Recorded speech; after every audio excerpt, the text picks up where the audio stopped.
full and open conversation and be part of a full and open conversation about those things. And that's really what tonight's forum is all about. It's a perfect example of that. So thank you all for being part of it. And Doris is now going to introduce tonight's moderator.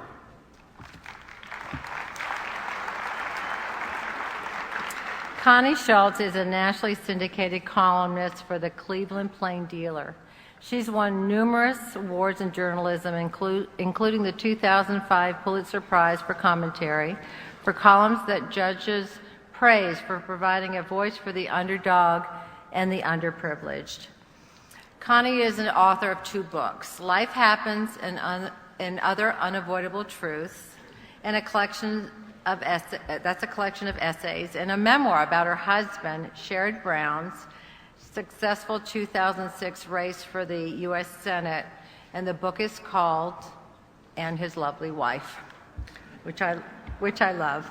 Connie's a Buckeye, and of course her husband is a wait, and her husband is a senator representing the great Buckeye state of Ohio. But Richard assures me that that had absolutely nothing to do with selecting her for tonight's moderator. What do you all think? No, Connie truly is a thoughtful observer and incredible thinker. Please welcome tonight's moderator, Connie Schultz.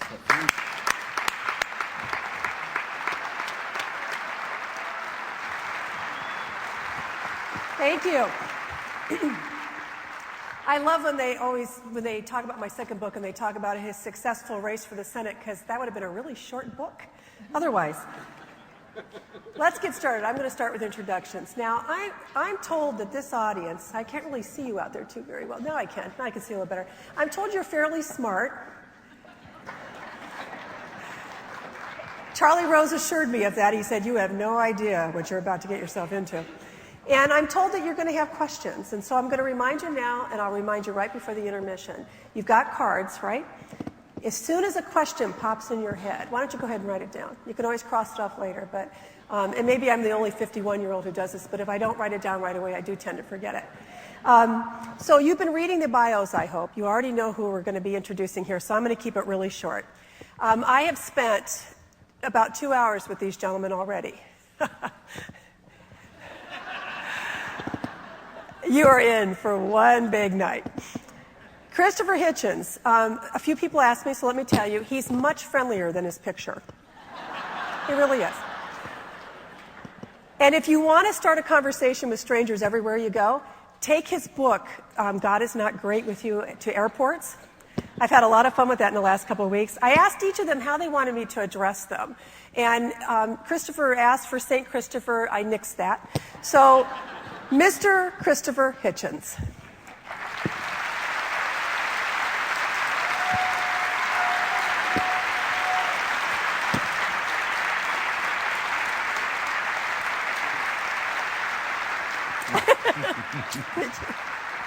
Did I tell you? All the way over there. He's very nice. Rabbi Kushner.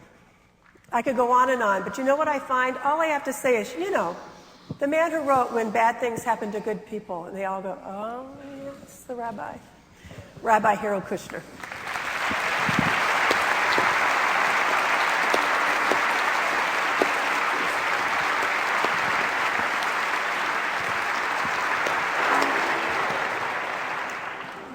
I found this little tidbit about Professor Peter Gomes.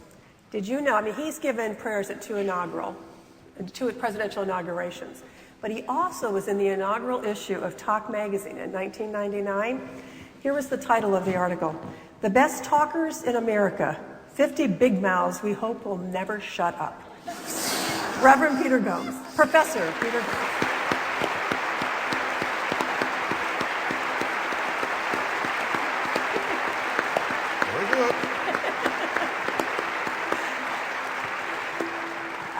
This will be the last.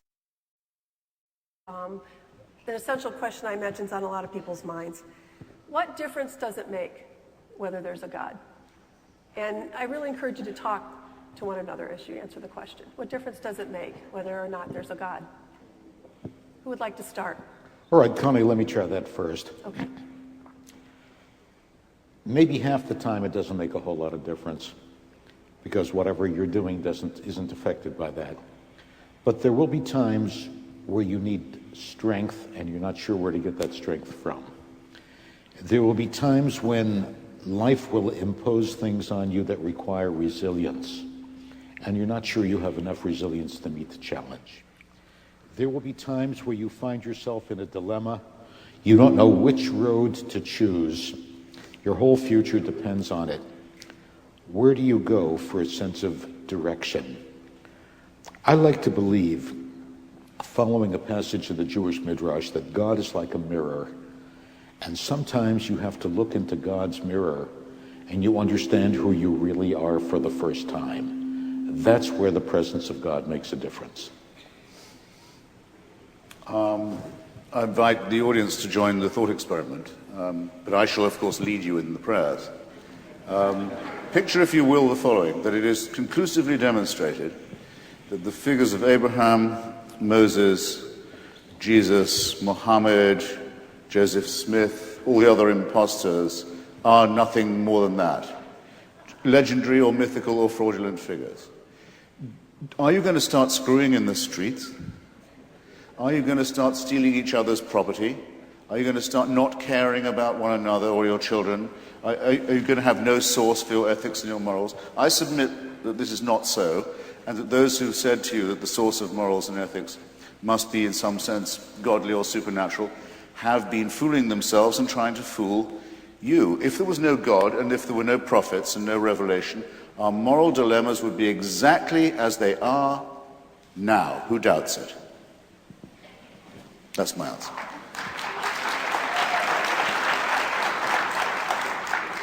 Professor?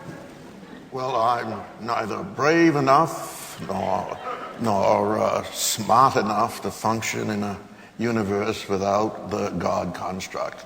I don't want to think that I'm here all on my own, and I don't want to have to think that I have to make it up all on my own. I rather like the company of believers.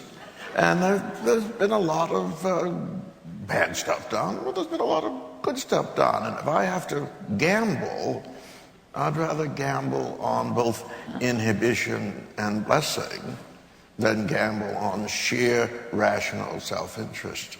So I can't conceive of a world without God, and I would like to think that God couldn't conceive of a world without me.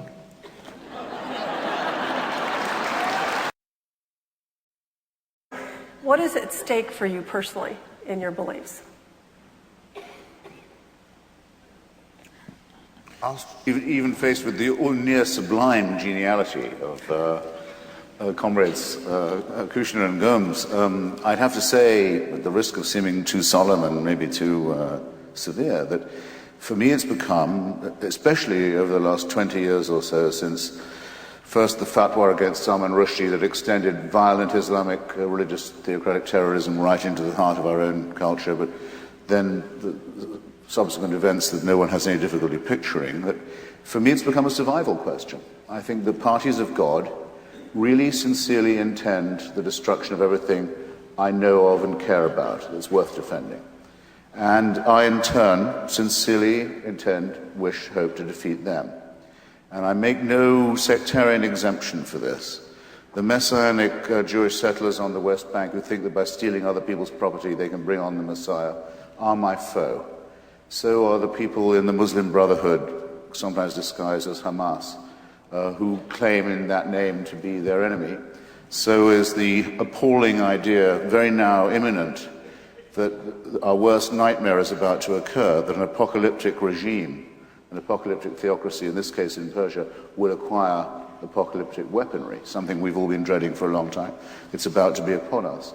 And of course the attempt to stultify American children and American culture by teaching pseudoscience and nonsense in the schools as we try and celebrate the anniversaries of Darwin and Lincoln. All of this to me is the same fight. And I've decided to devote my life to making sure that reason and secularism and their cognates, democracy and civilization, are not destroyed in this way, that the victory goes instead to our side. Voila.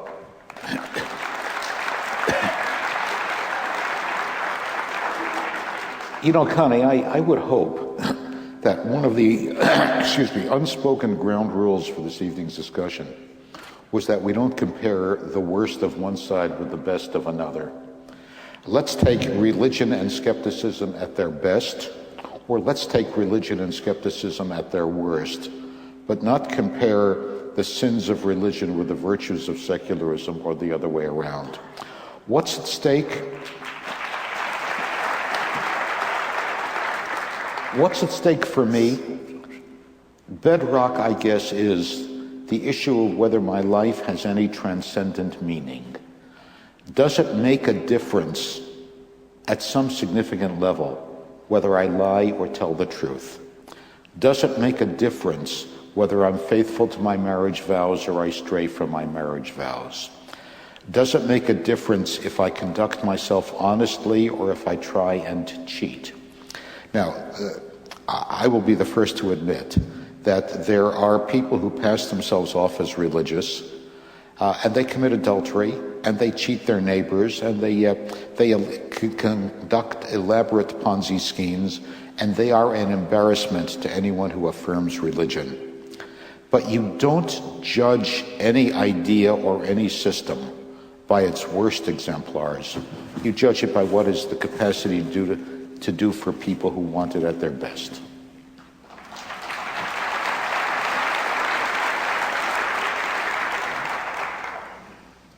I am a confessed Christian, and that means that for me it is impossible to be religious in general. One is always religious in particular. Now, I'm a Christian because that's the world into which I was born. But I'm also a Christian because I have been intrigued by what I call the experiment of the gospel. That is to say, no one's ever really tried it. And it would be interesting to see what would life be like if people really did try it.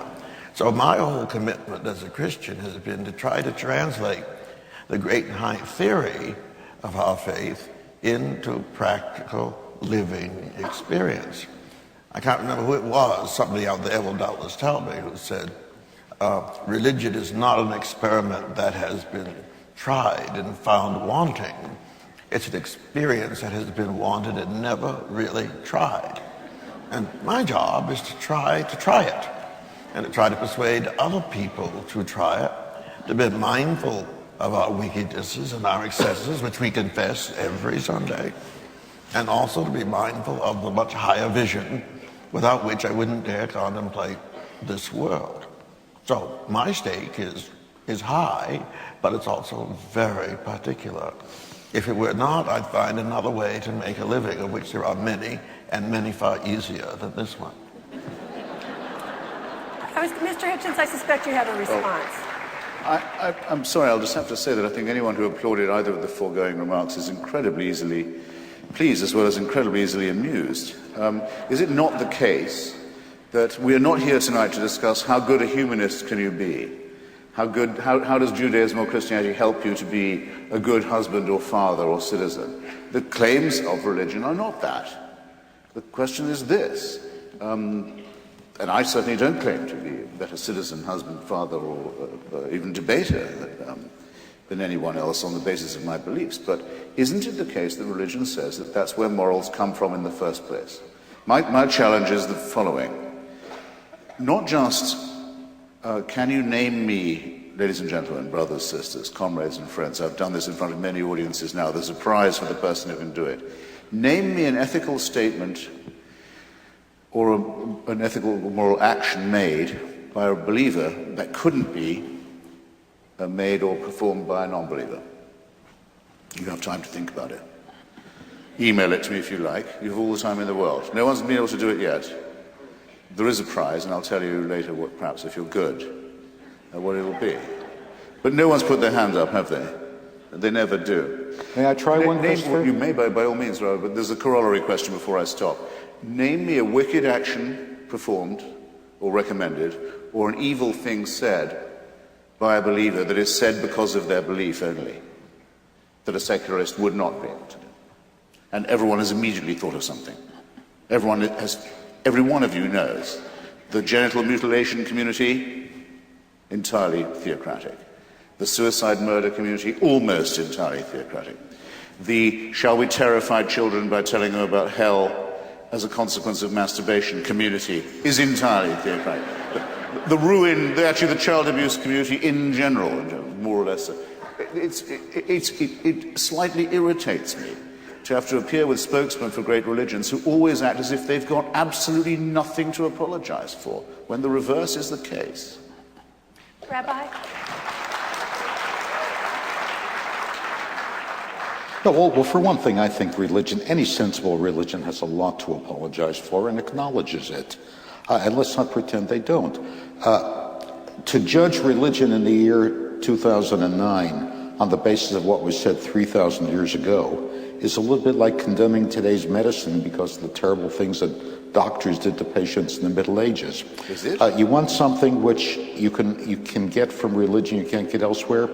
What about the sense of a person troubled by the fact that he keeps doing things he doesn't want to do and needs to feel cleansed and needs to feel that there is a possibility of his changing himself, which is why the 12-step programs are so remarkably effective, because they say, you keep doing it yourself, you're not going to climb out of it, you've got to turn to that higher power.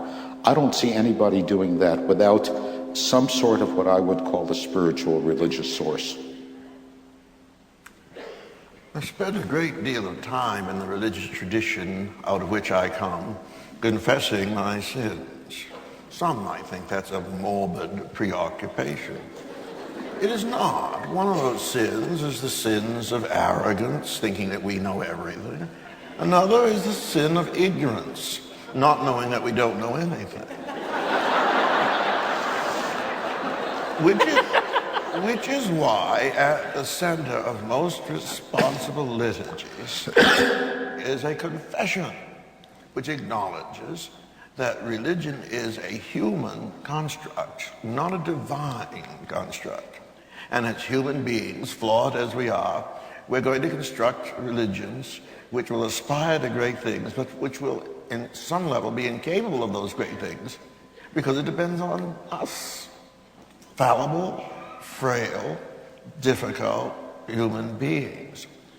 I need the sense of something that transcends my little world and my little religious construction and my little conviction that will press me onward, that will press me upward, that will give me something worth aiming at.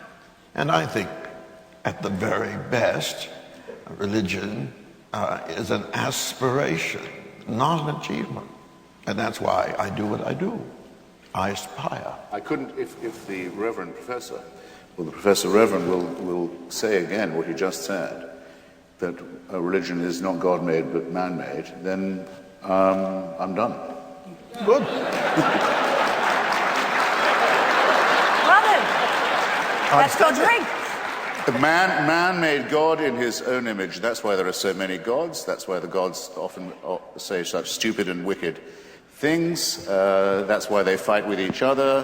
Religion is what you would expect if it was created by primates who are half a chromosome away from a chimpanzee, which we now know it to be. So, voila, I rest my case. Professor Gomes, is he obviously toying with your premise? I mean, how would you respond to what he just said? I'd say we've enjoyed your company this evening.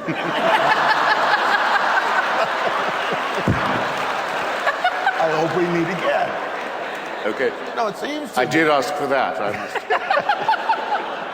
Hello, I must be going. It does seem to be, from my lifelong study of religion, that if this is in fact dropped down from heaven in some deus ex machina, or that God is the dictator, the author of everything that's in the Bible, he needs a good editor. This isn't the way. This isn't the way it is. These are human aspirations, an attempt for human beings to acquire something grander and more noble than we ourselves are. The hint of God seems to be, is not so much God winking at us from on high. It's our trying to catch a glimpse of what, for lack of a better word, we will call the divine. And it is that aspiration to which I commit my life, and those who have a better vision of it than I do, saints and seers and holy people, I honor. But I want us always, especially religious people, to remember that what we are doing on this side of full and perfect knowledge is always going to be imperfect and incomplete. And religious people, I should know, I live with them. Religious people are among the most imperfect and incomplete people that I know.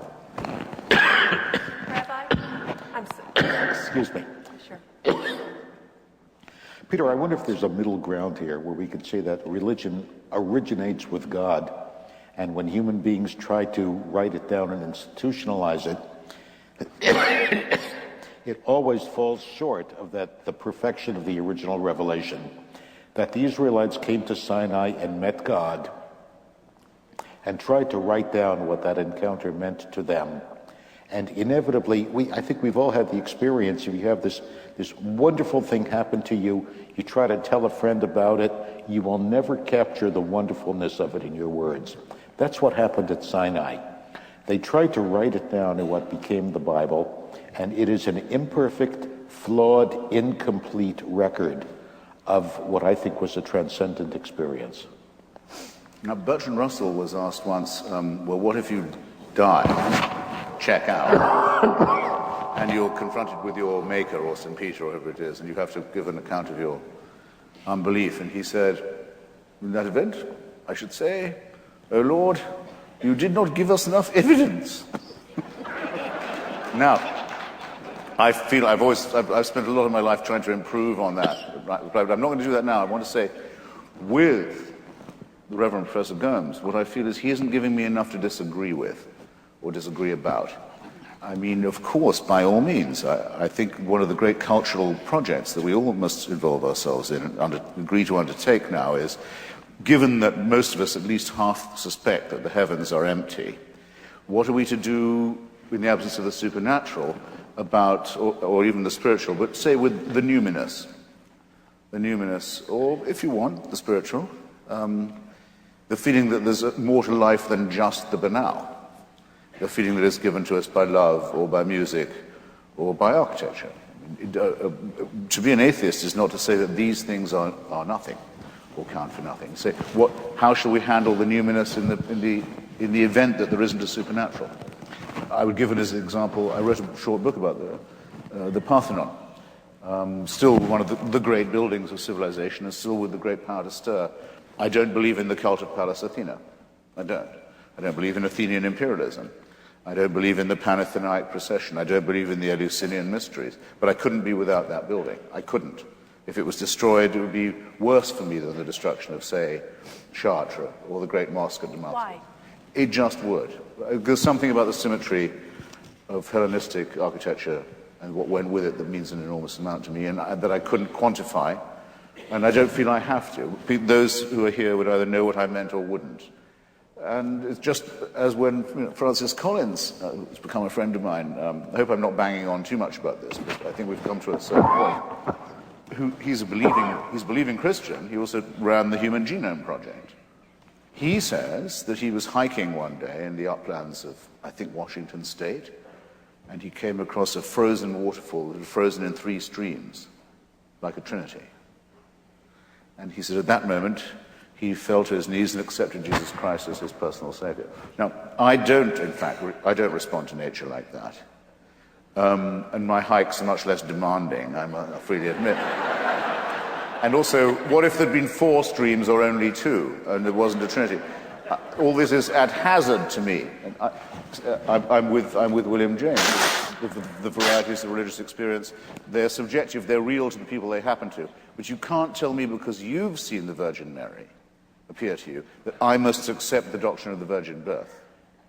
And what we are not talking about here, because we're also liberal and grown up and tolerant and broad-minded, is what the real problem is, which is that there are all around the world and in our own society people who believe that their own membership of the party of God gives them the right to tell me what to do. And I mustn't be the only person on this stage tonight who emphasizes that fact. Professor Gomes, I wonder what you make of when Mr. Hitchens started a little bit ago. He basically was saying that perhaps you've been too polite, and that in making your argument, you've given him not enough to disagree with yet. How would you respond to that? Because I suspect you have a little more. I wasn't aware that it was my job to feed red meat to Mr. Hitchens. He won't rise. He had to get it on his own. He won't rise. But I'm going to take the opportunity that you have given me, not to answer your question, but to say something else. All right.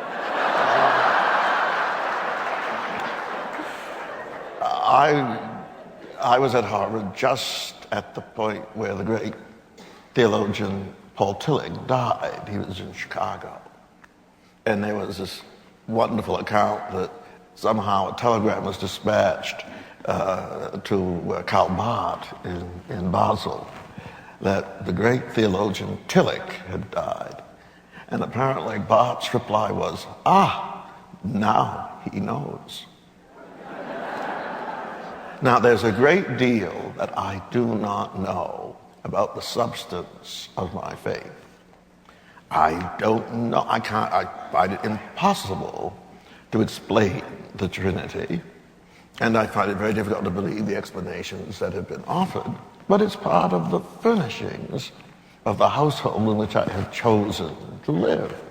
And I am curious, eager, even anxious to find out. So I don't want to reject it because somehow it doesn't square with my little... Don't be in a hurry to emulate Professor Tillich. Oh, I'm not. Promise. Except that now Promise he you knows. won't do that. Except that now he knows. I can't reject what I can't square with my little brain. I belong to a community of people who, in many ways, having less opportunity than I, or who might, in some cases, even know less than I, have nevertheless committed themselves to a great ideal and should feel wicked when they live less than that ideal. I aspire to that, which is why, I could leave the Christian church. I could say phooey on it. A lot of silly people, a lot of silly beliefs, a lot of bad behavior, but I'm not going because I haven't found anything better to embrace my soul, my imagination, or my mind. So there I am. Let's step back a bit. Let's get something that all three of you have in common with one another and with everyone in this room is your own personal narrative, how you got to where you are in terms of your perspective on God and religion. And Rabbi, I'd like to start with you if I could. If you all could do it fairly briefly, give a little bit of a story about your lives and how you got here. I think that would really help people to understand how you ended up where you are. I grew up in a conventional middle-class Jewish household, taking religious involvement moderately seriously, more as a matter of community than as a matter of theology. And I still think religion is more about community than about theology. It's about who you belong to more than it's about what you believe. But I went to rabbinical school because I wanted to serve the Jewish people. Was given a conventional notion of how God works and what the world looks like. And that served me pretty well until the day the doctor told us that our 3-year-old son had a rare and incurable disease, which would leave him in physical and psychological pain every day in his life and cause his death in his early teens. And at that point, I had this shattering experience that everything I had grown up believing was not true. I didn't know what to do. I went through a very difficult couple of months. I didn't want to be angry at God. I didn't want to live the rest of my life without God. But I didn't know if I could continue as a rabbi celebrating every Sabbath another family's child growing up and knowing that my son never would. The breakthrough came to me reading the book of Job and reading an essay that Archibald MacLeish wrote about his play J.B., the modern dress version of Job, in which he suggested essentially that God is not all-powerful And God is looking for our forgiveness for the unfairness of the world. And to me, that was an absolute revelation. Everything changed at that moment. I don't totally agree with what McLeish was saying, but the idea that God is not in control of everything, that if I must choose between an all-powerful God who is not kind and fair, or else an awesomely powerful God who is kind and fair but not totally in control, I would rather worship God for his kindness than worship him for his power. Where did we ever get the idea that power is the most admirable attribute we can assign to God? And everything else that I've come to believe flowed out of that transformative experience. Mr. Hitchens, I think some in the audience would be surprised to learn, because they haven't read your book, how deeply involved you've been in studying religion and your own experience with religion. Could you talk about that, please? Yes, by all means, if I'm allowed to say again that I find I'm pushing at another open door. Now we have a rabbi who doesn't believe that God is all-powerful or omniscient or omnipresent. I mean, what next? I don't know. These are concessions. It normally takes me hours to wring from people. I can't get these guys into the ring. For me, it's a very simple. If you'd like me to make life easier I'm for you bored, by as you taking out a probably tell ridiculous that, I position. probably tell that England was my country of birth, and in England, I don't know quite how to explain this. This really is like trying to explain the Trinity, but when Queen Elizabeth dies, her bat-eared, chinless son will at that moment become the head of the state, the head of the armed forces, and the head of the Church of England. And that's what you get for founding a dynasty on the family values of Henry VIII. One of the consequences of this is that the Protestant religion is compulsorily inculcated in English schools. You have to be taught it, and it has to be taught as if it was true. And so I'm quite familiar with the King James Bible. Could you tell the story about the teacher when you were quite young? Mrs. Watts, thank you. Yes. The King James Bible, I'll just simply say, is the only book ever written by a committee that has any beauty to it. I think it's because the conclave of bishops who wrote it for the king was writing at just the point where Shakespeare was beginning to publish his plays, and the English language and vocabulary were multiplying and enriching themselves. It is a remarkable thing. The Church of England should now have dumped it in favor of some rubbishy Good News Bible. It's like the king who threw away a pearl, richer than all his tribe. But that's how I was brought up, and I wouldn't be without the beauty of the liturgy of that and the Cranmer prayer book either. It'll be with me till my last hour. However, there came a moment when Mrs. Watts, my nature and scripture teacher, she doubled in these two roles, she would take us on walks to point out the beauties of birds, trees, flowers, and all this, and then she'd do the search of the scriptures machine.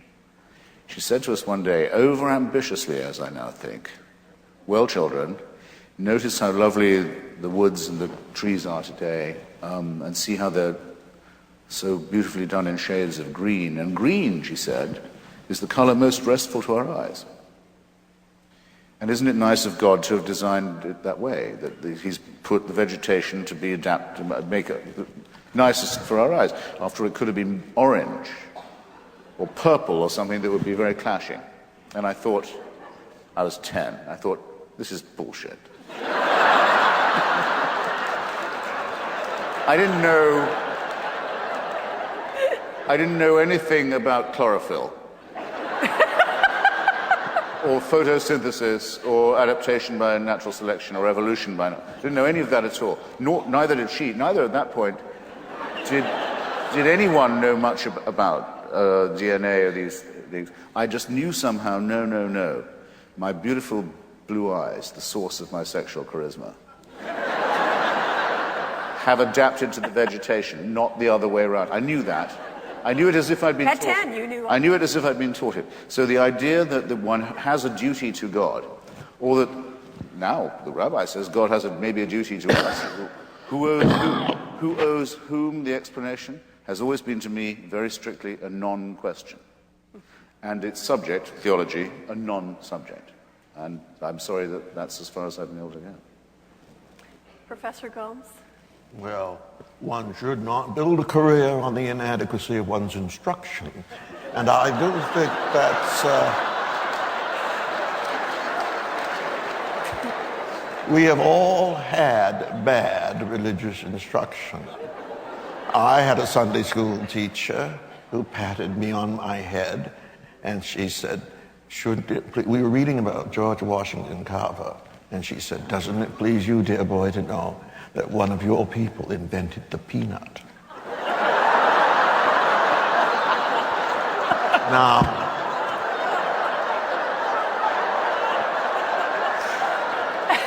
I knew what she was trying to do. I knew what she was trying to say, but she was totally incompetent.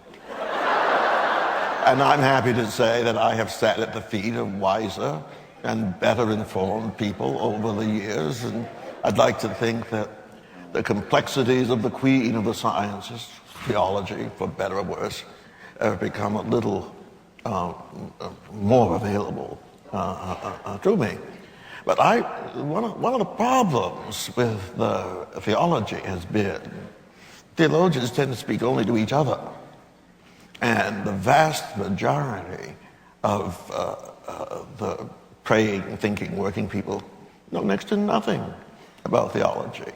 I suspect this is a profoundly average audience here tonight of profoundly theologically ignorant people. Ooh, who know next to nothing about it. I hope you remember I said I heard you were say really that. smart. I've met many cleverer people than Mrs. Watts since then. But I've never met anyone who's come up with a better argument than she has done. You either believe that God has a plan and you're part of it, or you don't. And her naive and simple way of putting it was as good as as well put, I mean to say, as I've heard it since. All else is commentary. Well, in that respect, you're fortunate. You have something to remember. I would say that indeed, for most of us in the Christian tradition, we flatter ourselves that God does indeed have a plan. We may not quite yet know what it is. Revelation is the unfolding of this design and this plan in which we hope to have a part, or hope to play a part in some sense. And it would be nice to think that God knew what God was doing. It would be very nice to know that this is not all random chance and chaos. But I would say that one of the great religious problems is not that people are too religious and know too much about religion, but they don't know enough about it, and certainly don't know the ways of thinking that this rather complex human science has developed. Part of my job as a preacher and a teacher is to try to make some of that clear. Now, indeed, there's a lot of medieval nonsense, and there's a lot of contemporary nonsense, and it's our job to try to sort that out as best we can until somebody smarter than we comes along and says, ha, ha, ha, this is the way, not that way. And that keeps going until we see fully, we see wholly. That's another reason I believe in God. I look forward to the day when it will all be clear. Somebody will have the answer. I can't wait. Rabbi, you wanted to add something. Yeah, it seems to me that we're falling into the almost unavoidable trap of speaking about God as if God were a person. Is he or is he not a bearded old man who lives in the sky? To talk about what God knows, to talk about aspects of God. I go with the Jewish philosopher Maimonides, who says anytime you talk about God using human language, you're being metaphorical, you're being poetic. Something being pleasing in the sight of God doesn't imply that God really has eyes, that God really has hands. It's poetry. I'm struck by the fact that in the Hebrew Bible, the name of God is a verb and not a noun, as if to imply that theology is about what God does, not what God is. To talk about what God is or is not is presumptuous. To talk about what God does is a reflection of human experience. Mr. Are we not, Hitchens? though, I mean, are we not risking the elision of a very simple distinction, which is between deism and theism. I mean, someone who says they believe in God may be a deist, who says that, well, it looks as if there could be a prime mover or some kind of designer. At least the coherence and rhythm of things can seem to call for this. And before Einstein and before Darwin, that was the default position of most intelligent people, as late as Thomas Jefferson. And why not? It makes a kind of sense. But to be a deist is one thing altogether. To be a theist, all your work, in other words, to be a religious person, all your work is still ahead of you once you've established there's a God. You've still got to prove this God cares about you, knows about you, is interested in who you sleep with and how, what you might eat and on what day, what side in a war he will take, whether he has a favorite tribe or a favorite species or a favorite cause. That's what it is to be religious. Now, I'm not going to let you off the hook about this. Belief in God is quite different from being religious. Oh, but and so, if I was to ask you, do you think that God has a special covenant with the Jewish people or not? You're not going to pretend I'm inventing some dumb question. No, what I would say is, yes, if you acknowledge that that statement is poetry and not descriptive. I think it's awful prose myself. To say God cares, to say God knows, to say God takes sides. God makes a special covenant with the Jewish people or he does not. Which? Pardon me? God makes a special covenant with one people, the Jewish people, or does not. What's poetic about this question? Which, I don't know where you come out on it. I'll tell you where I come out.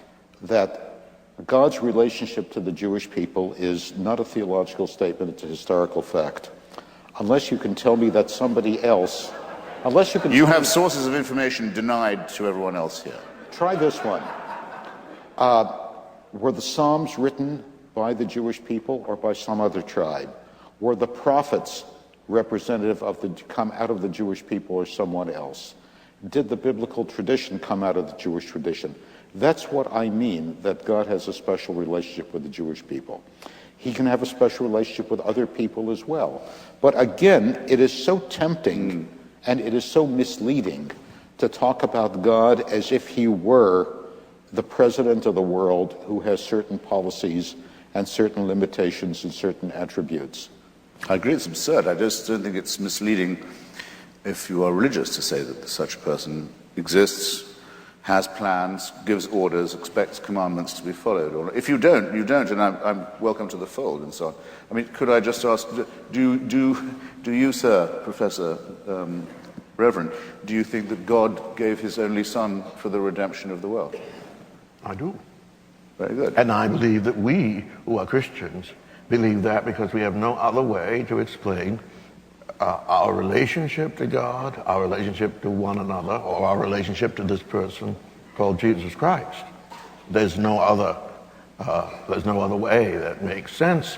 And religion, for most of us, is trying to make sense of that which is beyond sense. Not nonsense, but beyond sense. Whereas Maimonides says that the claim of Jesus to be the Messiah is a deceitful and blasphemous lie, and fully justifies the sages ordering his crucifixion. I mean, I'm just trying to reduce the level of ecumenical piety in the room. These are major questions on which people have laid and lost their lives, and we, I think, should talk about them as if they are as serious and as divisive and elemental as they are, not as if it was competing versions of some kind of goodwill. Professor Gomes? I'm among the first who will acknowledge the divisive quality of religion, because we all slice reality quite differently from wherever our point of view is or whatever our interest is. And our traditions are at war with one another because of our desires to pay and play special claims in the world.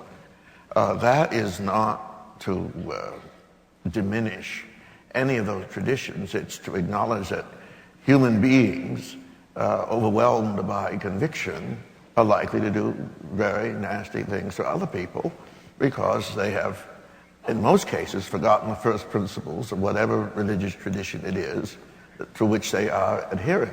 Forgotten the first principles. I have to take you up on that, I'm sorry.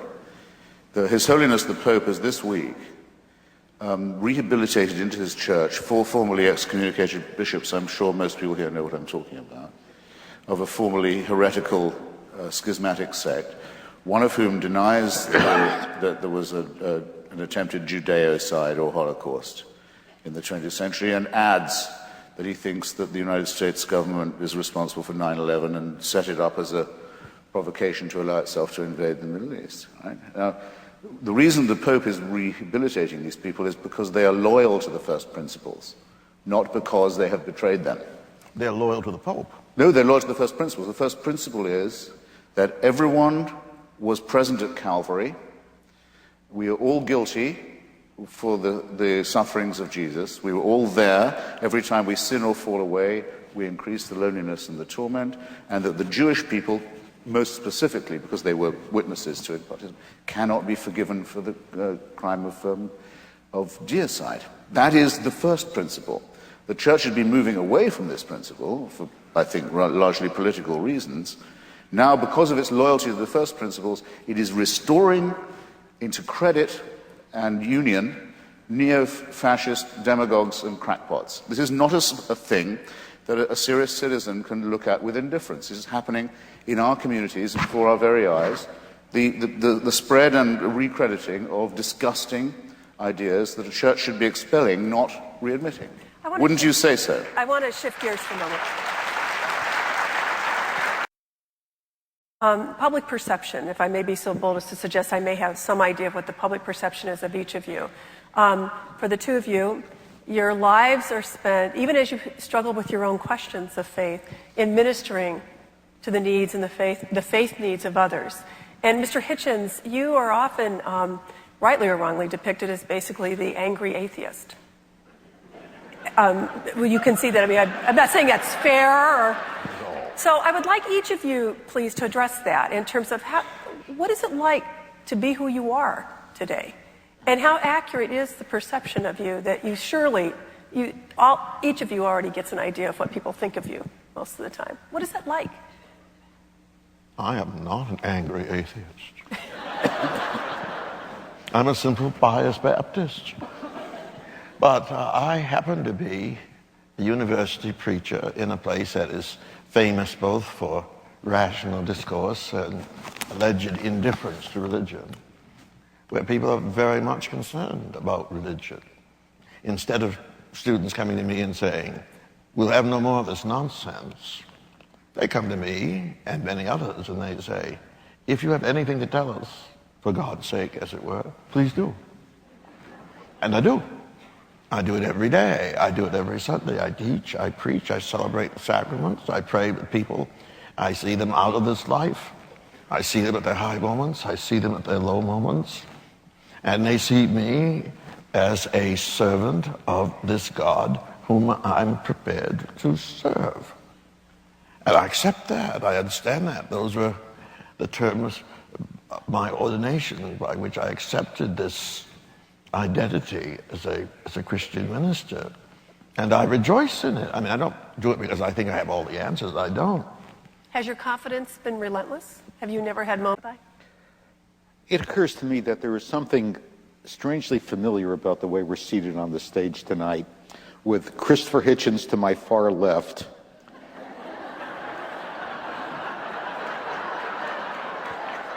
Easily pleased. Regarding me as a deluded fanatic who thinks that God will be angry at me if I eat a ham sandwich. And the chaplain of Harvard University to my right, looking at me compassionately and with forgiveness, but still seeing me as fallen away from the true faith. I have spent most of my life being regarded from both directions that way. It changed, I think, with the publication of my book, where people began to recognize me as a spokesman for religion as a source of compassion and resilience rather than a source of God's commandments and prohibitions. And frankly, Connie, I've become a lot more comfortable with that role. Mr. Hitchens, what's it like to be you? Well, I'm certainly not a therapist of any kind. and don't look for consolation where it isn't to be found. And though I do this quite to a considerable extent to please myself, one of the things I used to like about the early Christian church fathers was when they could never think of a good reason a good description, I mean to say, of why heaven would be heavenly. They were very good at hell. They could make that seem very real. They could never quite do heaven. What are you going to do after the first 100 million years of unending praise, for example? For fun, I mean. But they did come up with something which was, well, you can always go to the lip and look down on the torments of the damned. And you'll never run out of the comfort and enjoyment when you see other people suffer. And I think that's it for me, actually. Yeah. What I like to do is increase the suffering of and taunt and jeer at the sufferings of others. When I get depressed, that's how I bring myself back up. So that's what it was. I've got another kind of cause imposed on me by my readers, which is this. Many people in this country think that to be a person of no faith is to be a member of a sort of despised minority. You're always left out. The politicians speak when invocations are given at inaugurations, for example, things like that. Where Billy Graham gets to give the address for the victims of 9/11 and says, I saw him say it at the National Cathedral, they're all in heaven now, and they wouldn't come back to us even if they could. Who knew there were that many saints in New York, for one thing? And it's precisely the same promise as Osama bin Laden gives to his murderers. Believe with me, and you go to paradise, and you'll be fine. Nauseating garbage of this kind, right across the culture. I think that maybe even be a few people in the hall this evening who are with me in saying we've sort of had enough of that.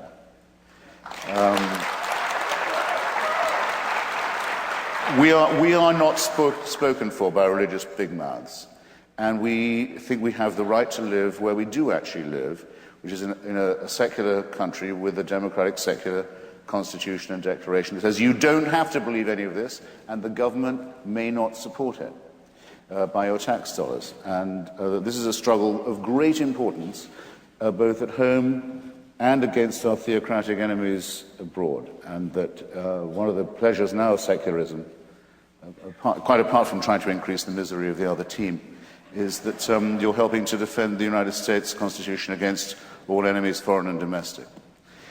Raise your hands, those who say aye. Good. Far too few. But it will improve. I'm wondering if before I go to the final question before intermission, either of you would want to respond to the notion that, I think there are people of faith who also are sick of some of what you described coming from people who are, you said the big mouths of faith. Hope so. So I'm wondering if either of you would want to respond to that as well, as men of faith. I have never desired to speak for any religious community, and I have never desired to speak for any religious person other than myself. And I want the privilege to believe the absurd. I want the privilege to expect a great and glorious heaven. I want the privilege of being able to take the whole ball of orthodox wax to my bosom and not be thought of as ignorant or prejudicial or stupid or superstitious or any of those things. I actually, I've read my Augustine, and I've read the wonderful sort of self-indulgence where Augustine says, half the joy of the redeemed is being redeemed. The other half is watching those who aren't redeemed. Now that's quite perverse. And I don't want simply to enjoy the sight of the damned sort of straggling around the edges. But I would like the privilege of embracing the hope that is within me, the tradition that is mine. And I'd like to be able to support and encourage all those others who might in some way, either more articulate or less articulate than mine, believe the same thing.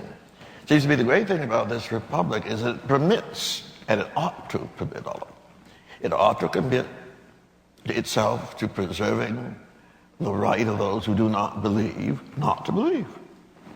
And they ought not to be forced into any kind of sort of religious straitjacket. Yet on the other hand, it also ought to be in a position to affirm conviction on the part of those who have convictions to affirm.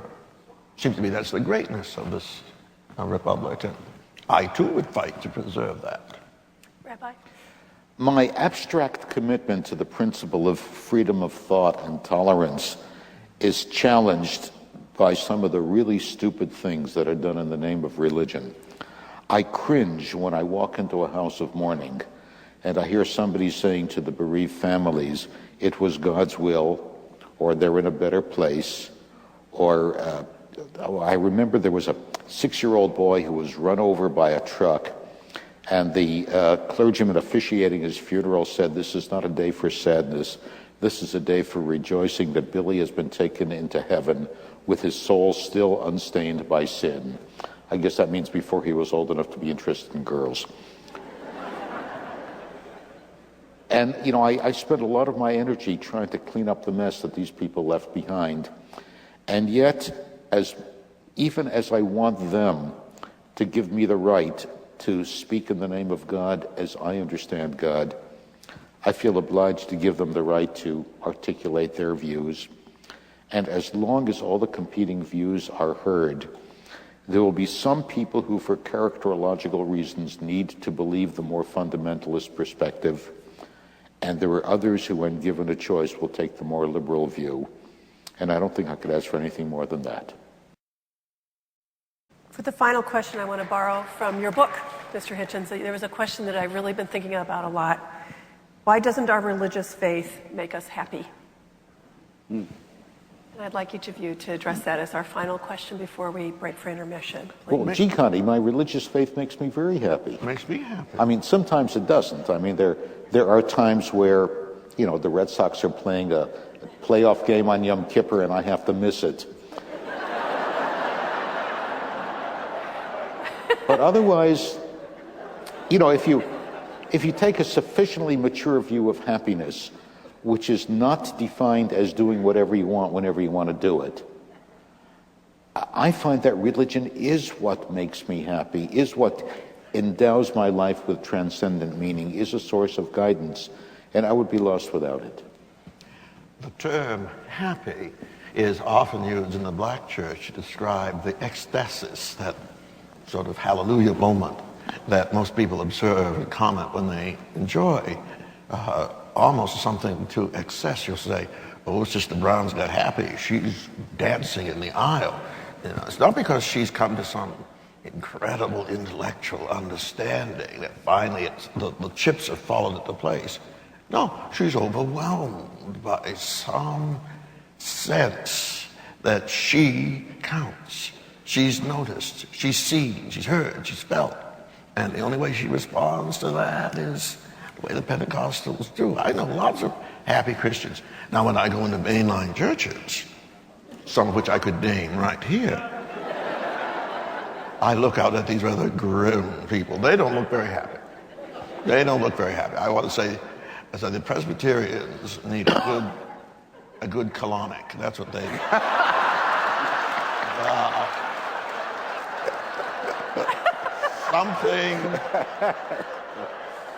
Something needs to loosen them up and give them a little sense of...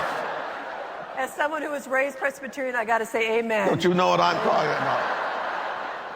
I love the old gospel hymn that says, I am happy in the service of the King. Oh, so happy I am.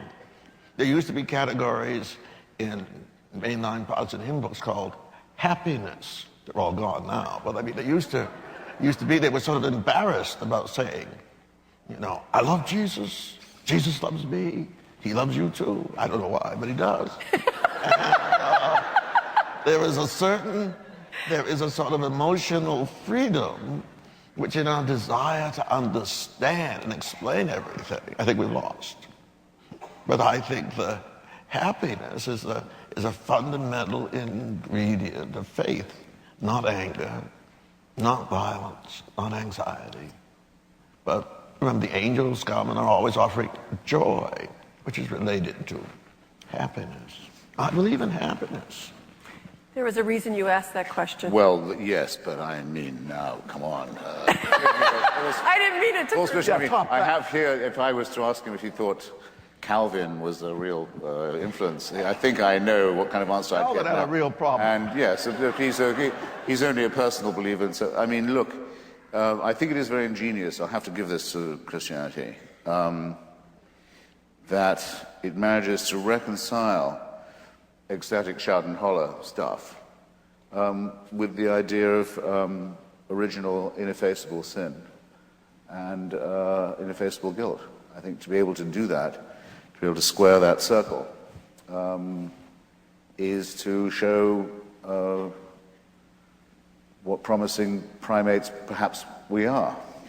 Always able to look on the bright side. But there's nothing to be happy about if you think that you're born into a losing struggle, that you were condemned before you were born by the original sin of Adam, that sin can only be expiated if you agree to have been present at a terrible human sacrifice by torture, that you can't rest until this has been done.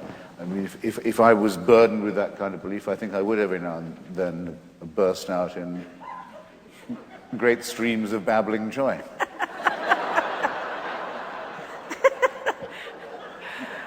Kumbaya. Well, I don't know about all of you, but I've really enjoyed the first half of this program.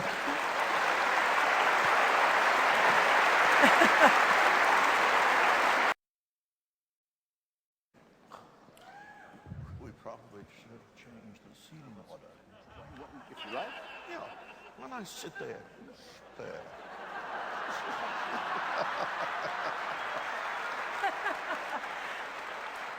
Why not?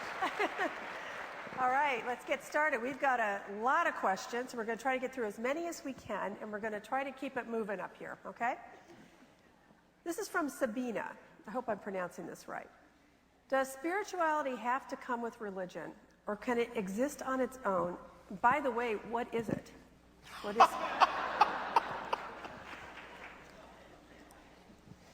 Well, I tried this before, so I'll try it again. The idea of the numinous, the feeling that there's a little more to life than the material.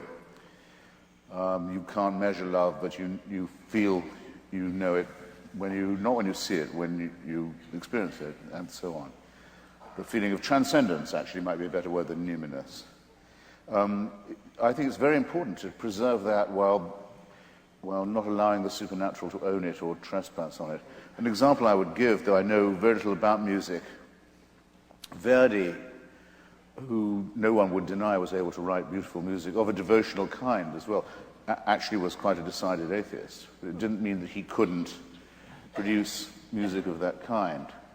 And as I say, I think it's a great cultural project to try and harmonize and preserve and intensify the numinous and the transcendent without giving anything to the supernatural or the superstitious. Or the spiritual. I have a friend who defines spirituality as what you feel and religion as what you do as the consequence of what you feel. And he says that spirituality is important but not enough. It has to get translated into action. I had a friend who gave a wonderful little chat in chapel, and she said, I'm not good enough to be spiritual. By that she meant spirituality is this intersection with the divine or the transcendent or the numinous. She said, I'm not good enough for that. But I am good enough to be religious, which is going by the rules and trying to figure out how to be better than you ordinarily would be. Now, I hear from people all the time, I'm not into religion, but I am spiritual. And there is a kind of moral superiority that is ascribed to this notion of spirituality. You go into any bookstore today, and the spirituality section is very large, defined by cushions on the floor and floating candles. And it's very odoriferous. that's spirituality. Well, I go with my friend. I'm not good enough to be spiritual. I told somebody I'm a material man trapped in a spiritual body, and I have to live in the real world, and therefore religion is important because it gives me some hints as to how to proceed through that. Pure spirituality strikes me as a very dangerous distillate. This is from Iggy. All three panelists are men. Why? And, and how do women fit into today's religion? And this is for all of you. Well, it's hard for me to justify being a man. I was born this way. Your committee asked us. There must be hundreds of women, thousands of spiritual women, religious women who could have filled these seats as well as we have, but your people didn't ask them, they asked us. So Iggy, write to the forum people, don't ask us. I think I'm sensing a little defensiveness here, but we're going to... No, I'm not going to be defensive. I mean, I am more in touch with my feminine side than may seem self-evident, but there is a very interesting question.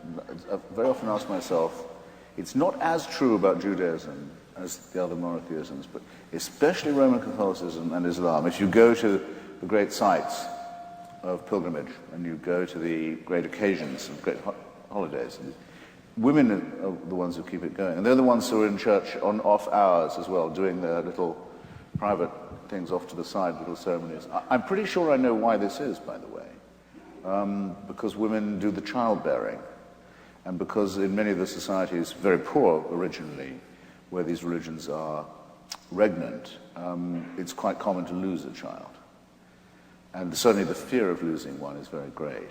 I say this as sensitively as I dare in the presence of someone who's actually had that terrible experience, but it's on women that falls most particularly. I think women decide that they won't take any chances. If there's the remotest chance that a ritual or an observance or a little bit of sacrifice or donation would help with the children, they'll take that chance. Well, let's pursue this a little bit, the second half of this. How do women fit into today's religion? By the way, just to add to the Professor Reverend's point earlier, when you come to New Age stuff and Gaia and the rest of it, you find that there's a very strong feminine principle in all that too, often amounting to actual Wiccan or witchcraftian cults. It's very feminized, the New Age, and I think that may well be for the same reason.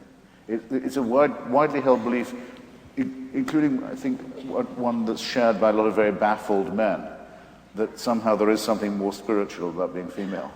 You know, I guess I thought in most churches, women do so much because women always do so much.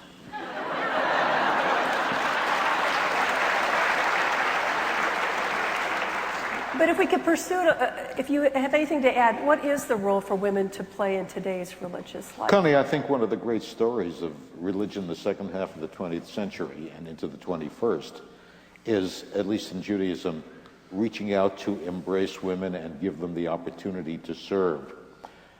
Traditionally, there was this, something that may have been justifiable a couple of thousand years ago, that women have these responsibilities at home, and so they have to be exempt from the public practice of Judaism. Well, you know, it's very hard to justify the fact if you have women representatives and senators and ambassadors and governors and women pilots and women surgeons. It's a little hard for them to say, well, they're so busy with their domestic responsibilities they can't do anything in the public sphere. So in my lifetime, I have seen the accession of women rabbis and cantors and judges and scholars and professors till now, except for, I don't want to dismiss them as a fringe, but except for the Orthodox corner of Jewish faith, and even they're being challenged. Women are totally involved in whatever is going on. That's true enough. I mean, the most pain-in-the-ass rabbi I've ever debated was called Julian Neuberger. I'm sure you mean that the thing, when I say in my book and elsewhere that religion is man-made, I also mean to say that it's male-made. It's very much set up as a system of male domination originally, and it surely very much shows. No religion that I know about is there not, for example, some terrifying fear of menstrual blood. You can't come to communion if you're on the rag. It's true. Of all Christians, look it up. That's one reason they don't want women doing the service of Mass either, is that it could be the wrong Friday or Sunday or whatever it might be. It's through all the texts. They feel women are unclean vessels. They think that they should be naturally subordinate to men. The Jewish prayer has to begin by thanking God for not making you female. Hey, and the females have to say, thank you for making me what I am. Rabbi, what did you say? Yeah, we threw that out 75 years ago. Some Jews did. Some Jews, the Reformed Jews and some conservatives did, but there's a reason why it lasted as long. Religion is in very many ways a male racket. Women have, in my lifetime, transformed much of Protestantism. When I was a divinity student over 40 years ago, probably less than 2% of the seminarians were women. Now they're nearing 60%. And every denomination, every Protestant denomination has had to deal with the ordination of women. Most have dealt with it successfully. And women are ordained and form a large and significant portion of the clergy in these places, as they always have formed a large and significant proportion of the congregations. Usually, when I travel around the church, usually Sunday morning, it would probably be 70% female in the congregation. And that would be not thought to be unusual. They used to say, if you want something said, get a man. If you want something done, get a woman. And that was the way it was in the church. Now, if I were organizing this panel at Harvard, I wouldn't dare not have a woman in it. I would be given a lot of grief. By the way, and Iggy, whoever you are, would not have the chance to ask that question. No. But or not with such an androgynous name. That's right. Come on, Iggy. Come on, Iggy, let's be having you. Let's not pick on Iggy. But there's progress on all fronts, I should add. I mean, Al-Qaeda and the Taliban don't allow women to join. You can't, but there are more and more in Iraq and in Lebanon, female suicide bombers all the same are being admitted to the ranks. So the more that women are encouraged to be religious, the more religious they will become. You're pretty pleased with Yeah, yourself. absolutely. For that one, Yeah. All right. I wish them joy of it, too. Christopher Hitchens, this question is for you from Janine. This question is for you from Janine. In working for the dying for over 40 years, I have found no person who is not afraid to die. I've often found, I'm not sure I'm reading this correctly, but many people who are afraid to die. What would you say or do for a dying friend to help them? Well, it's not a hypothetical question. I mean, none of us hasn't had the experience of a dying friend or relative. I'm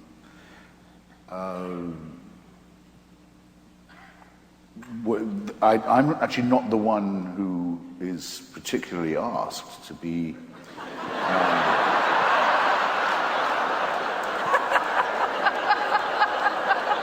there for the obsequies. I got you. They tend to say, remember that nice dinner we had about 5 years ago where we were all on corking form? Yeah. But I'm sure that the fact that I'm not asked to be at the bedside is nothing to do with the fact that I have no false consolation to offer. And that I don't think there's anything to be afraid about. You're not going to know you're dead.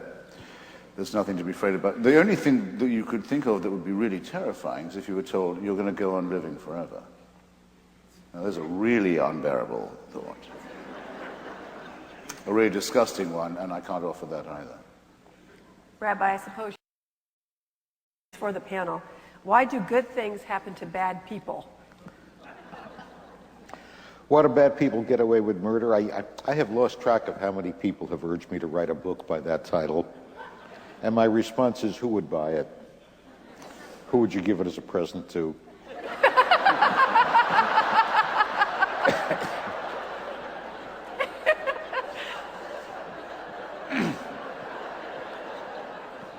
It's too late for Mr. Madoff now, but he would have liked it a year ago. I would say bottom line is, yeah, it's a very disturbing phenomenon. Most of the time, I think, you don't really get away with anything in this world. You pay for everything you take in this world in one currency or another.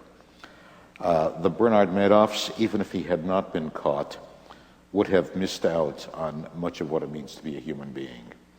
The guy who cheats on his wife and doesn't get caught and thinks he's really clever and he's pulled it off will never know what it really feels like to invest all of your love in a single relationship. You pay for everything you take in life in one currency or another, and sometimes when the bill comes due, you go back and wish you'd played it differently. Professor, do you have any thoughts on that? Yeah.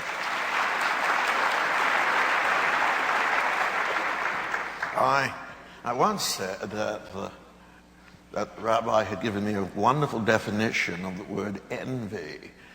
I envied his royalties.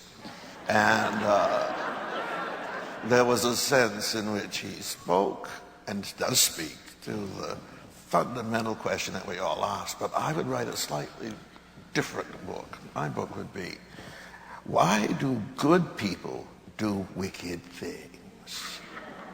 And the church is full of good people who are tempted and actually sometimes succeed in doing wicked things. Now, my tradition teaches that there's the doctrine of original sin. It sort of explains everything. You're all naturally wicked, and you'll do wicked things unless you're inhibited against them, which provides a very rational theology, but wouldn't preach very well these days, especially, I'm sure, in Hartford, Connecticut.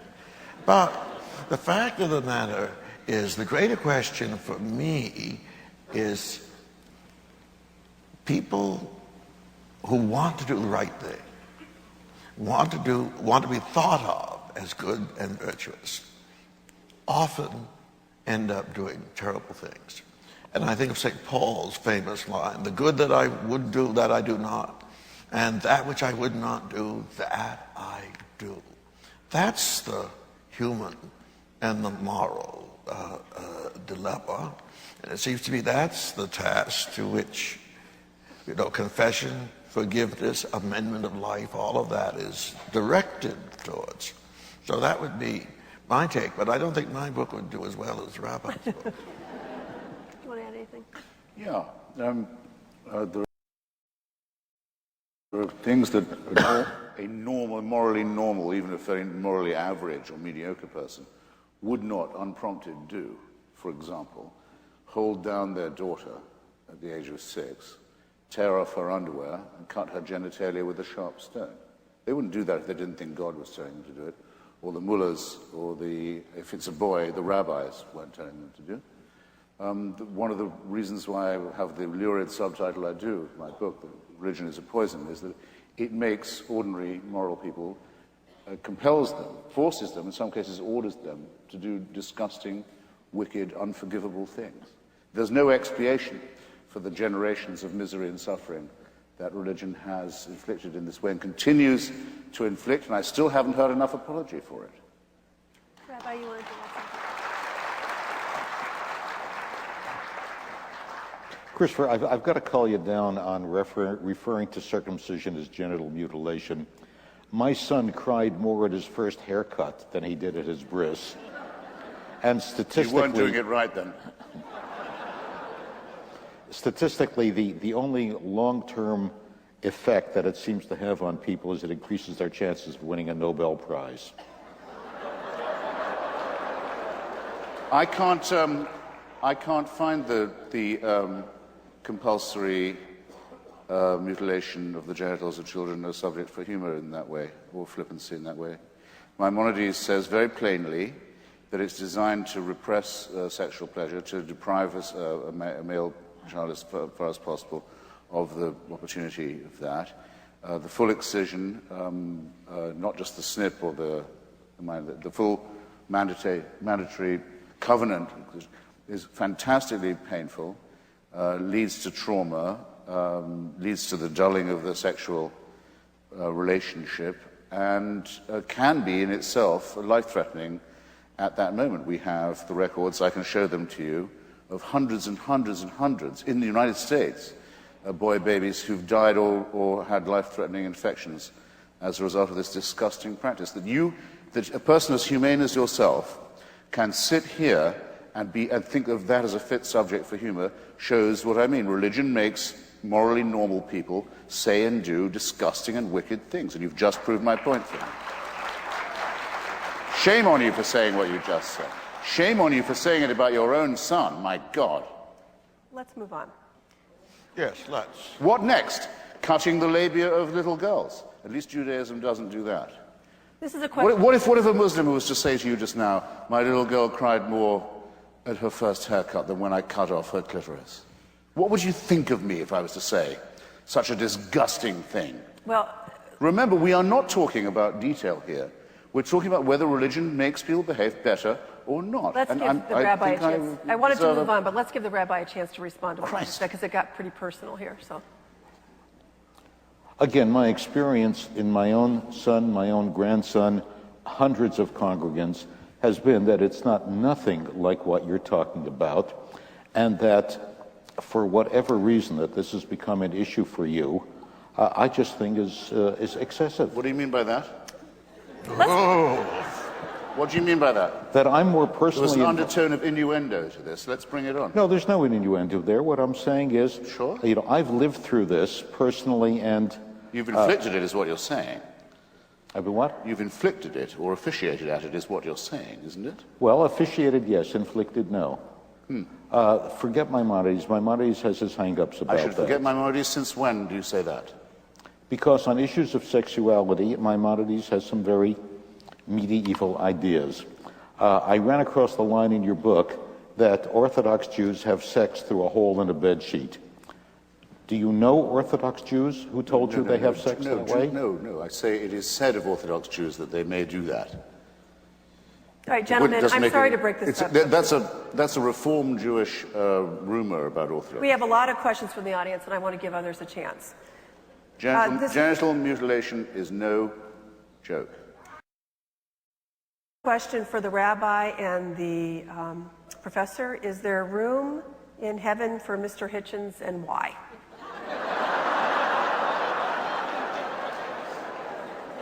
God is gracious. I have no idea what happens in heaven or what the criteria are for getting there. But if anybody can get in, I have no doubt that Mr. Hitchens can. He's very sincere. He's very heartfelt. I think that if I were God, I would set the bar so low that one really has to be a pretty deliberately wicked person to be barred. I have a Christian friend who said something I like very much. He said, I believe there is a hell, but nobody lives there because God is too compassionate to consign anyone to it. No, I think I don't think of dying and going to heaven as being the equivalent of moving out of New England and retiring to Florida. If there is any kind of existence after life, it must be a disembodied kind of existence. And I am utterly incompetent to imagine what it must be like. But I don't see any reason why Mr. Hitchens and Dr. Gomes and I can't all share it together the way we've shared this evening. Mr. Hitchens, on the radio you said you don't think Obama is a believer, even though he says he is. Why do you think that? Well, it's my reading of his very beautifully written memoir where he talks about the way that his mother explained to him how improbable it would be that there was any such thing as a divine intervention, and how he fully understands what she's saying and seems to find it persuasive and convincing, as indeed who would not. And then a few heartbeats later, he's saying, well, I'm in Chicago. I'm interested in a political career. I need to shop around and find some church in the community, because you can't do politics without shopping around for a church. And as all the world now knows, he picked the wrong one. And that's partly because he didn't particularly give a damn which one it was. That really is my reading of it. And he dumped it when it no longer suited him, furthermore, which you don't if you're a person of faith, that thing we're all supposed to respect and shouldn't. Since I said that on public radio and I attended the inauguration, I noticed two things in his speech which might be worth pointing out. One is been noticed quite a lot, that he included the words non-believer, word or term non-believer in his list of Americans. Well, that's nice. And overdue. And then, but this is interesting, this is like a sort of Straussian reading of the inaugural speech, but I commend it to you. At the end, when he says, at the great crisis of our revolution, George Washington, at the lowest moment of all, ordered the following words to be read to the people. And he then says these words about how, at the most frigid and wintry passage of the crisis, let it be recorded that the city and the people came out to meet it. I have the words almost exactly right. Anyway, that's Thomas Paine, not George Washington. And it's from the crisis, as some people will already have noticed. And what is interesting to me is that the president's peroration should be from the man who wrote The Age of Reason, who said that Christianity, Judaism, and Islam are all rubbish and nonsense, though he was, in fact, a deist. And why he would close with that man's words and try and attribute them to George Washington instead of Thomas Paine. Or wouldn't quite work the words Paine into the speech. Still, at least Paine's words have been now uttered by a president at his inaugural, and I would say that was an improvement on the preceding religious babble one had to put up with. Have you had a chance to have this conversation with President Obama? I have not had the opportunity to ask the president about it, but there's someone I'm pursuing this with who might come back to me. Yeah. Anyway, for now, I think it's intriguing. This question's from Jen. What will the world of faith be like 100 years from now? Oh, who knows the answer to that? I mean, that's, I don't know. I simply don't know, and I wouldn't trust anybody who said they did.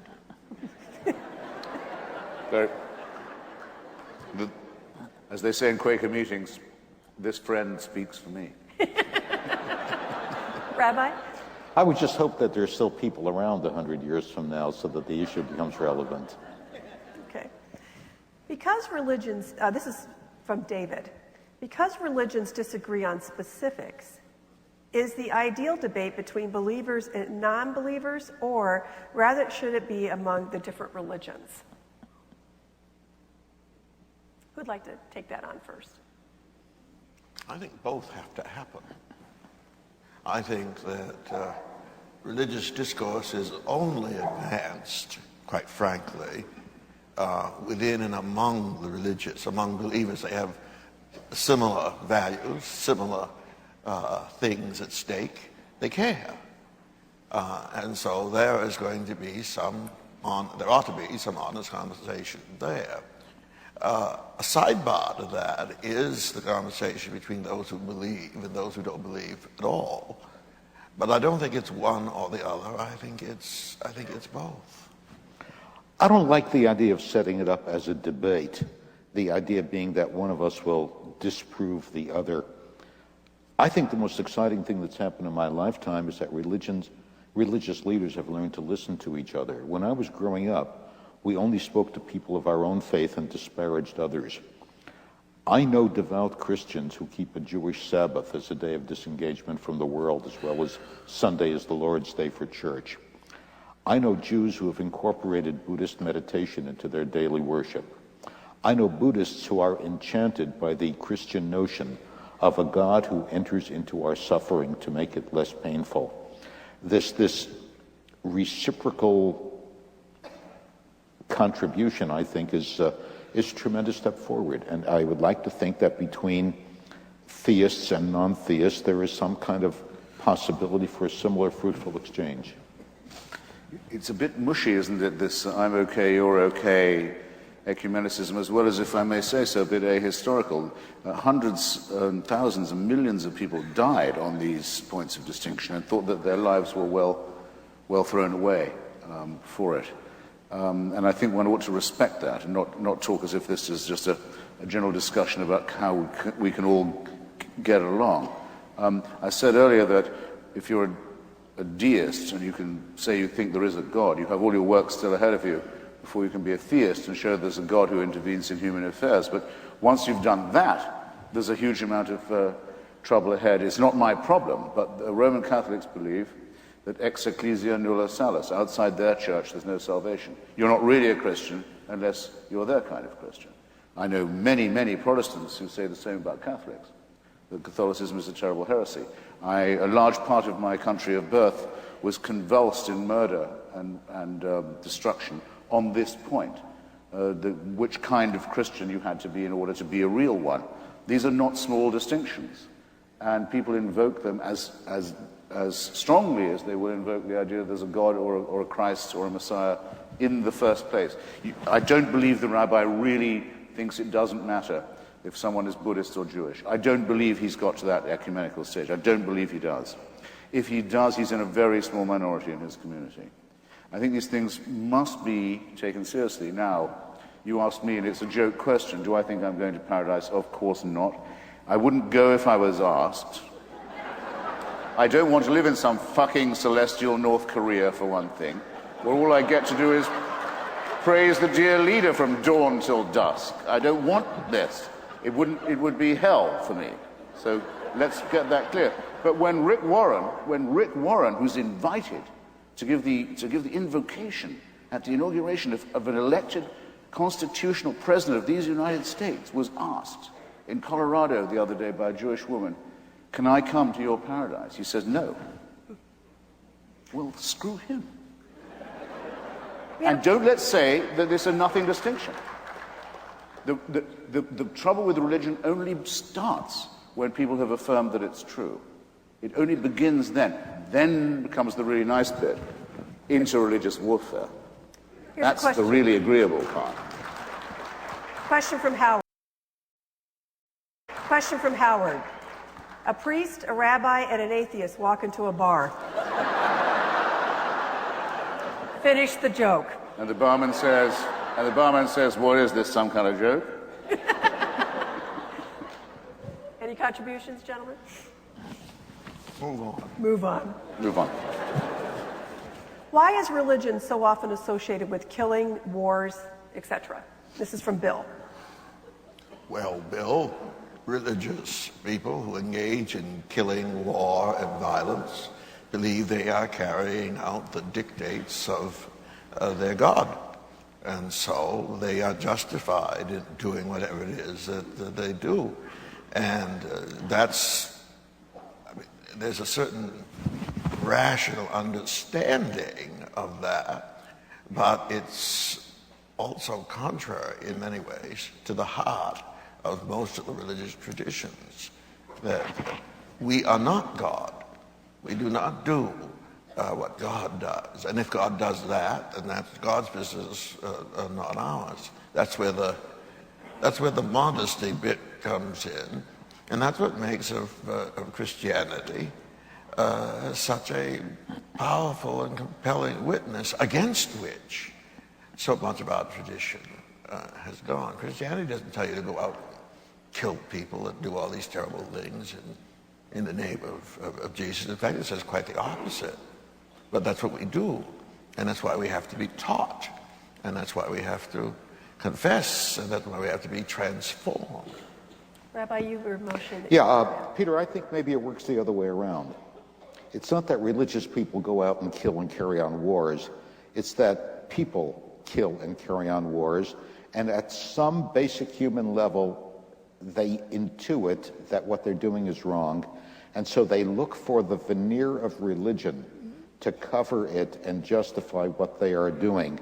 They are kidnapping and misusing religion to excuse what they recognize as misbehavior. Wouldn't that be exactly the other way around? If we take the best known territorial and ethnic and theological quarrel presently in the world, the Israel-Palestine dispute. There we have a small territory about the size of Wales, the other end of the Mediterranean. There are roughly as many Palestinian Arabs, Christian and Muslim, mainly more Muslim now than there were, as there are Israeli Jews. It's a very long-standing territorial dispute that's inherited by us from the League of Nations mandate. It's the oldest territorial quarrel on the international agenda. Everybody knows what the solution is. Two peoples, roughly equivalent claims to a parcel of land, and they're roughly the same population proportion. Something like a partition, something like a two-state solution, some version of that, is what is voted for by the international community, the European Union, the UN, the US, almost all American Jews, I think I can say, certainly the majority of Israeli Jews, more grudgingly by the majority of Palestinians, by several neighboring Arab states and so forth. It's obvious. The alternatives are too horrible to contemplate it. Why can't we get it? Why can we not get it? Because the parties of God have a veto on the process. Small, true, but they are not baptizing retrospectively their crimes in the name of God. They're committing the original crimes as a divine mandate. They're saying, no, no, no. No one has the right to live here but us. God gave us this territory. It is holy land. Our God gives it all to us. It's exactly the opposite of what the rabbi just said. And we're all going to go to hell on a sled with this war, which is now I think, being made insoluble and incurable as a dispute. Christopher, I would remind you... If you think it's bad now, you wait and see how bad it is, because the parties of God are in charge. And that means civilization is going to be challenged. I would remind you that at Taba in 2001, the Israeli government was prepared to sign on to a two-state solution, and Arafat refused to go along with it. What if it meant kicking the Mess Zionists out of the West Bank? I have a final question for you. I'd like to start with you, Christopher Hitchens. I'm wondering... Surely I've said enough. Who doesn't think that? What keeps you up at night, and what gives you hope? I'm certainly not going to tell you the first.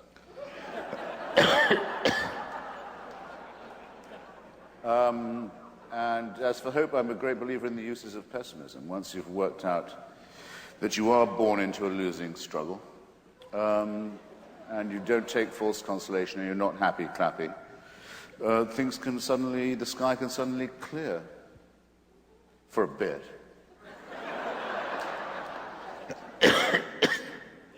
Rabbi, what keeps you up at night, and what gives you hope?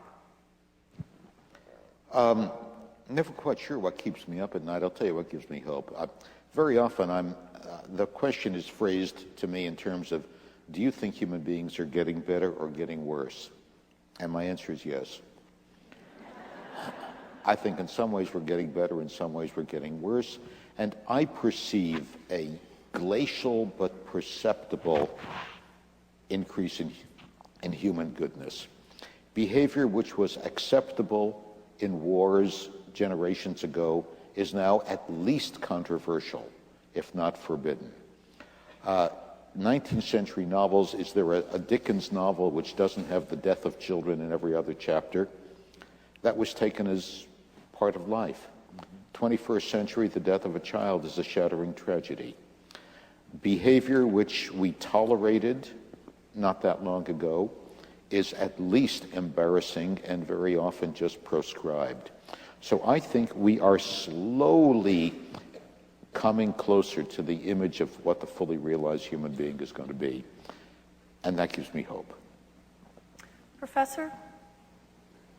What keeps me up at night from time to time, not every night, but from time to time, is the terrible fear that we will think we're so clever that we'll blow ourselves up. And I think that the nuclear button is a real terrifying existential dilemma. And the more of those nuclear buttons out there, the more I worry that some idiot in some position of authority will do it. And life as we know it will end. I do worry about that because I have very little confidence in the people who have the ultimate responsibility, no matter what country they're in, to prevent that from happening. What gives me hope is the ultimate conviction, the long-term conviction that human beings will come to their senses. And that is to say that there will be a desire to live out the highest aspirations of one's religious faith, and not simply the cultural or the minimal ones. I follow the philosopher, the mid-20th century, early 20th century, who was fond of saying that he was a short-term pessimist, but a long-term optimist. In the long run, he believed it would turn out all right. In the short run, people will do nasty and wicked things.